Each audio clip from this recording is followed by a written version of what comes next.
మనకి ఇడ్లీ చేసిన తర్వాత ఇడ్లీ పిండి కొంచెం ఎంతో కొంత మిగులుతుంది కదండి. దాన్ని మరుసటి రోజు చక్కగా ఇలా ఊతప్పలాగా, అంటే ఊతప్ప మోడల్లో వేసుకోండి.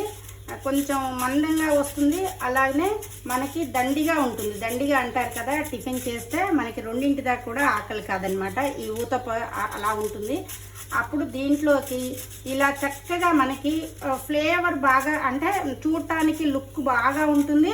అలాగనే దోశలోకి క్యారెట్, ఉల్లిపాయ, అలాగే పచ్చిమిరపకాయలు, కొంచెం జీలకర్రని యాడ్ చేయండి.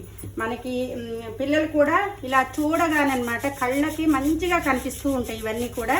అలానే మంచి అన్నీ కూడా పోషక విలువలు ఉన్నవన్నమాట ఇవన్నీ. ఇట్లా దోశలకు కానీ వేయండి, లేదా కొంచెం పిండి, దోశ కంటే ఎక్కువ పిండి, మనకి ఎక్కువ దోశలు చేసుకునేంత పిండి కాకుండా కొంచెం ఉందనుకోండి, ఇలా చక్కగా అనమాట స్లైస్గా ఇట్లా తీసేసి దీన్ని ఆనియన్స్ని కూడా ఇలా కట్ చేయండి.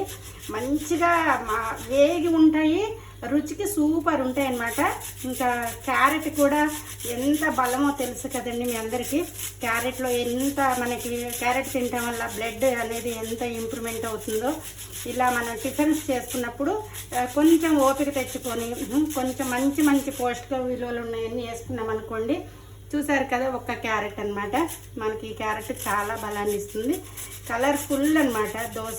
ఊతప్ప మాత్రం కలర్ఫుల్ ఊతప్ప అయితే మనం ఇలా ఇంట్లో వేసుకోవచ్చు.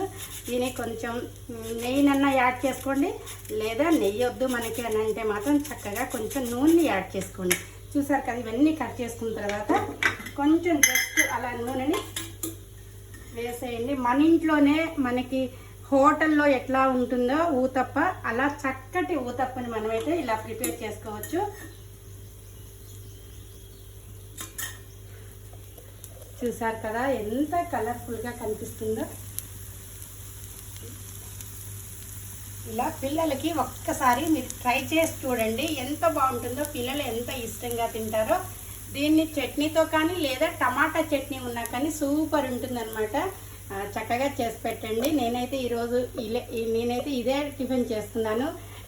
నేను చేసుకున్న టిఫిన్ మీ అందరికి కూడా నచ్చుతుంది అని చెప్పి మనస్ఫూర్తిగా కోరుకుంటున్నాను. Thank you.